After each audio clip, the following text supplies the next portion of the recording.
Good morning, guys. Hopefully your day off is going well. Professional development here is going fantastically. We're getting a lot of opportunities to talk to other teachers about teaching techniques and methods. And if you can pick up the sarcasm in my voice, I am very much excited to have you guys come back to school tomorrow so that we can talk about stuff like U.S. history and essay writing and whatever that is more attuned to why I'm doing this job. So for you guys, let's get through a few different questions you guys have. First of all, I noticed that there was a posting from Blake that was asking the question, will there be a time limit with the writing tomorrow? Tomorrow what you're going to be doing is you're going to be doing a short answer summative test. Just to be fair to the first class that I'm going to be seeing, because you guys will be the ones who are my guinea pigs walking in blind, and the rest of the classes obviously will be chatting with one another throughout the course of the day to find out what the test is like. For you guys, what you're going to be doing is you're going to be taking two secondary sources that are writing about the Old West. So rather than being a primary document, you're going to be getting a couple interpretations about how we should look at the Old West in the late 1800s. When you do that analysis, what you will be doing is you're going to be taking a look, just like we discussed this past week, when you're dealing with any sort of documents, when you were working on your multiple choice test, scan the document, figure out when was it written, who is the author, what stuff can you get from those individuals, and the sourcing information using the ideas of happy historical context. So what was going on when the document was written, audience, who are they writing for, what is their point of view, what is their purpose. All of those things will factor into the analysis that you'll be writing tomorrow in a short answer form. This will be a summative activity, and so I'm going to be checking to see, can you actually write these things well? But the point totals are going to be such that if you are having struggles, we're at the beginning of our writing process for second semester, and so I would not be freaked out tonight, worrying, especially coming off of a 4-day weekend, because that's not where we want you guys to be.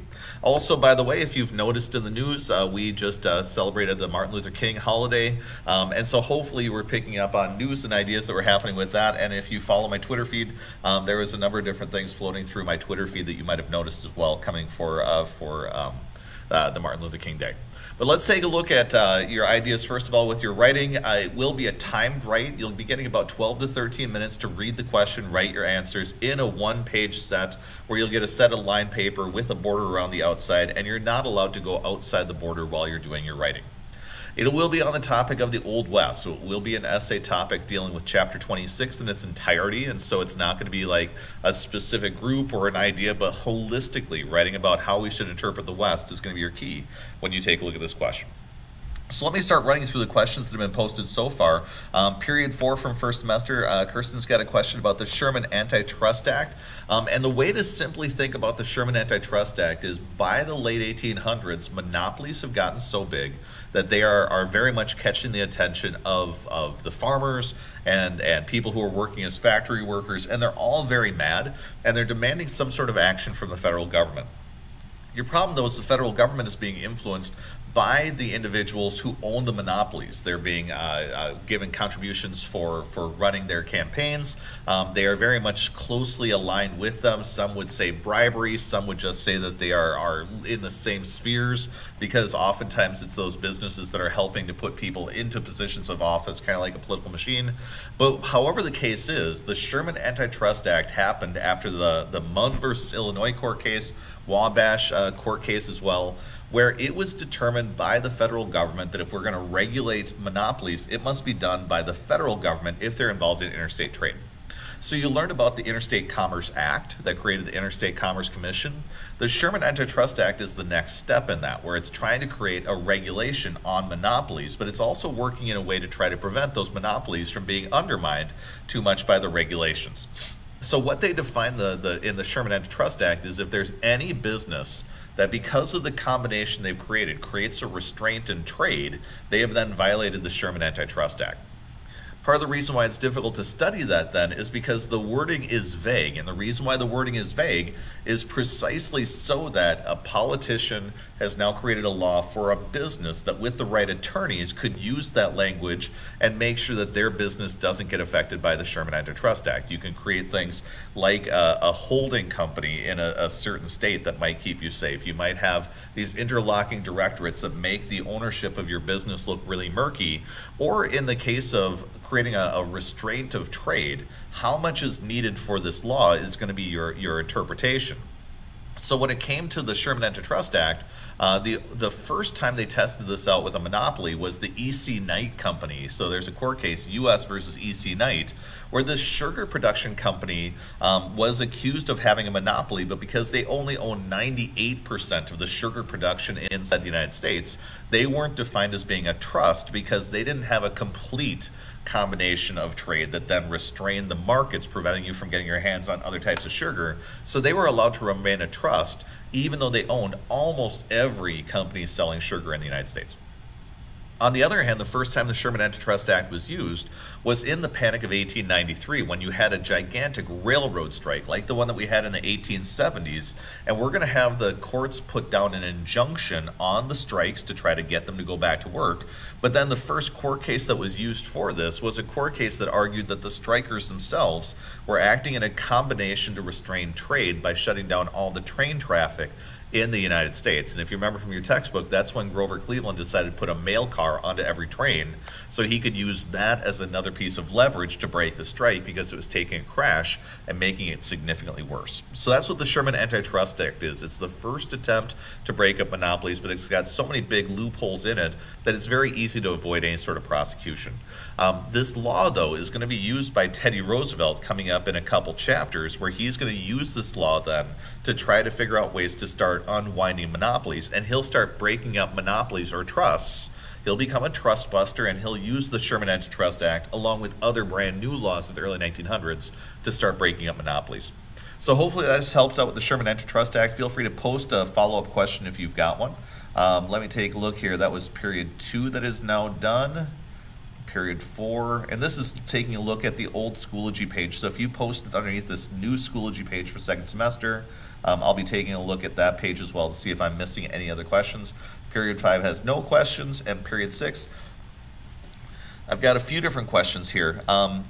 Cal, first of all, could I explain what dry farming is, and is it important? So the way to think about the dry farming of the time period is this idea right here from the video that I set up for you guys. You've got a United States of America, and you've got out west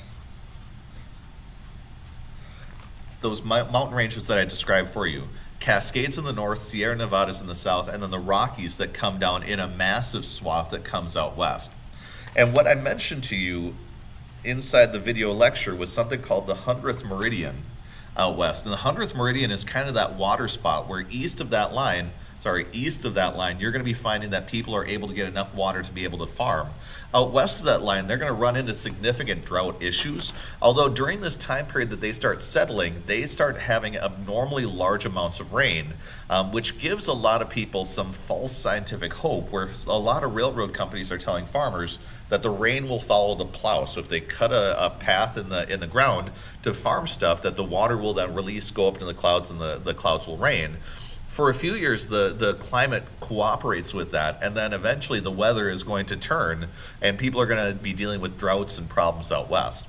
One of the solutions for that, though, is dry farming. And what dry farming is it's growing specific crops that are geared for out west, as well as planting them more shallowly. And so you're going to find that the root systems aren't deep down into the ground as you would want them to be to have them anchored nicely. But because they're closer to the surface, with sometimes irrigation projects that go along the side, you can then have those plants survive in areas where normally it wouldn't be producing enough water for them to be able to grow. So that's what dry farming is up to. It's a technique that allows farmers to get established in the late 1800s during homesteading, and then when the droughts come of the 1880s, 1890s, and the early 1900s, you're going to find farmers out in that area start struggling, and then eventually those practices are going to take soil that has very little holding it together and really suck the nutrients out of it and make it loose and powdery, so that when we get to 1929, 1930, that will be the area of the Dust Bowl, where we're going to have the land become so dry during a drought that it actually creates these gigantic dirt blizzards that will be blowing around all sorts of earth and blowing away the topsoil, so the place is going to become largely unfarmable after that event takes place. Brooks' question is, can you explain the whole debate about currency in the late 1800s? Like, what was the issue, proposed solutions, and what were the stances of the main groups and the political parties? So that's where hopefully that my lecture helped out some with that. But in a nutshell, the way to picture what's going on with the currency issues in the past is you start off the time period with a gold standard, and all a gold standard is going to do is it's going to allow pieces of gold to be able to turn into official pieces of American currency. What that means, though, is you may only create currency for the amount of gold that you have, which means you've got a limited supply. And the dilemma that you're going to be having is if you've got a fixed amount of gold, but we keep adding people to the United States, that gold is going to become harder and harder to get because there's more people chasing after a fixed level of gold. Now, it would be great if we kept discovering gold in huge amounts out west, but in the late 1800s, you read about the Comstock lode and how they're finding silver and other precious metals, but they're not finding a lot of gold. And as a result, the people who are needing money are struggling to get their hands on money. In the 1860s, though, we're going to find that this stable, sound currency of gold is going to be challenged. And the reason why it's challenged is because of the fact that we need more money to be able to buy all the stuff that we need for the Civil War. And so what we built during the Civil War was greenbacks. And what that's going to do is now we're going to have money for gold, plus we're going to add in some paper money as well. So we have now inflated the money supply. There's more dollar bills floating around. So if you create greenbacks in the system, this will create inflation. Prices will rise, and when prices go up, that's good or bad for certain types of people. People working in the factories are not big fans of inflation if their pay is staying stuck and everything's becoming more expensive. For the farmers, though, they would love to see inflation go up because of the fact that they've got all of these machines that they've bought. They now have all of these debts that they have to pay back. And it's becoming harder and harder to get their hands on gold, especially with the mechanical reaper. The more stuff they produce, it's now driving down the price of all their food because it's very much not scarce. There's a lot of people producing food at that same time. So you read during the Grant presidency that for conservative Republicans who are business owners, they would love to go back to the gold standard. And so what business owners would like to do, and I want you to think about that Steel Empire game you guys did, you guys really liked deflationary cycles. When the economy went bad and people were afraid to spend their money and they were hoarding, they were very happy in the business world because then businesses started going out of business, they could make their monopoly bigger, and everything became cheaper as you wanted to expand. So deflationary cycles actually were good for business people. So during Grant's time period, Grant is going to start getting rid of greenbacks and pulling them out of circulation. Farmers start getting mad. They've got these loans, and now it's harder and harder to get money for them to pay back those loans, and they then feel like they're being squeezed. So they're going to try to come up with plans for inflation, and what they want to do is they want to keep greenbacks in circulation. So this is your divide between, over here, conservative Republicans and the farmers who are part of the populist movement. But if you remember also, farmers aren't just about greenbacks, they are also wanting to produce silver money because we're discovering tons of silver out west. And the idea is we can take a piece of silver and turn that into a dollar as well. And all of these things are equal. A greenback and 16 pieces of silver and 1 piece of gold is all equal to one another. Then you're going to have way more dollars floating around in public. It's going to make every dollar worth less than what it was before, which means prices will go up. It'll take you more dollars to buy things. So farmers that you're going to have over on this side over here are going to want to inflate the money supply. Meanwhile, big business people are going to want to create what they're going to call a sound currency, and they're going to want to, I'm struggling right now, there we go, to create a deflated money supply so that they can then hopefully keep the money sound and not inflationary. So your dilemma that you're going to have then is during the Panic of 1893, we're going to crash out a number of different ways. Railroads will start failing because they've over-speculated. Banks will start crashing, and then the big issue that you have during Cleveland's presidency is that decision that we made where 1 piece of gold is equal to 1 greenback, which is equal to 16 pieces of silver.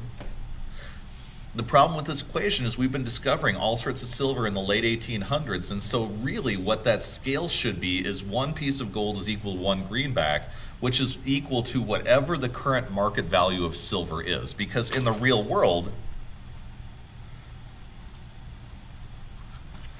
it should actually be about 32 pieces of silver is equal to 1 piece of gold.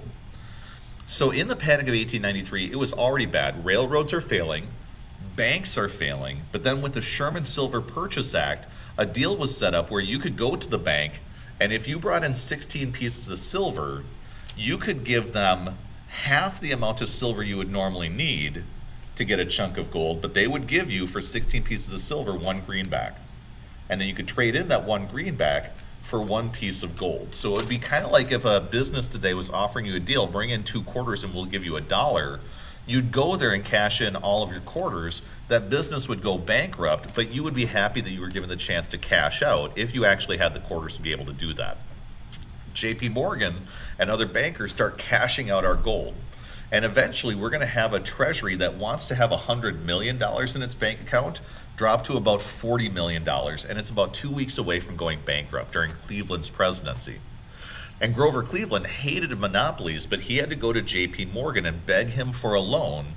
And what was even sadder was he's asking for a loan from the person who has already cashed out a chunk of gold for the greenbacks that he had in his possession. So he's been making out like crazy on that deal the Sherman Silver Purchase Act has been making. But he is going to give a loan to the United States government. Now that loan is going to be about $60 million. And I want you to consider this idea. The government wants to keep $100 million of gold in its bank accounts. You already learned that JP Morgan paid over $400 million just for U.S. Steel. So these monopolies are operating with much larger budgets and much larger influence than what the United States government is going with.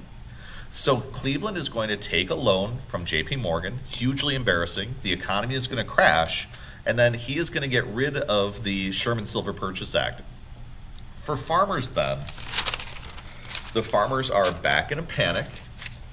They've now got a president who has now gotten rid of silver, and there's an effort to get rid of greenbacks. And so during this economic crash, we are embracing deflation and a gold standard.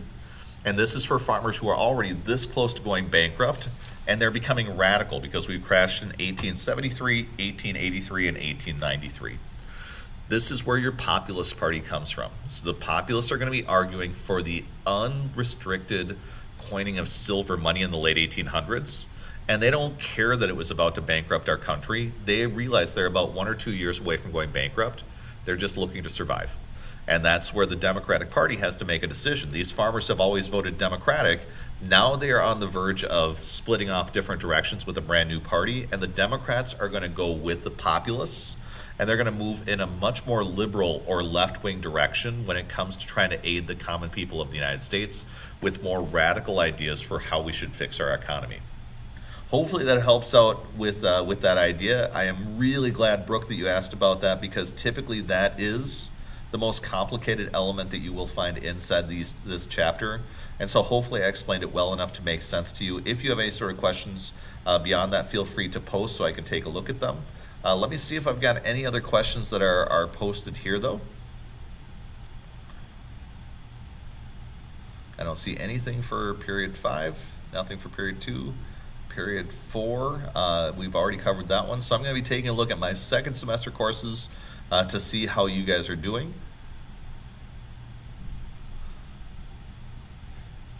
I apologize. Usually I have a couple computers going at one time, but I don't have that today. And it looks like for my second semester courses, we're all good as well. So I'm hoping that you guys are good. I'll be checking emails throughout the rest of the day, especially if you want to save me from meetings to allow me to talk to you about U.S. history. I would be thrilled to do that with you guys.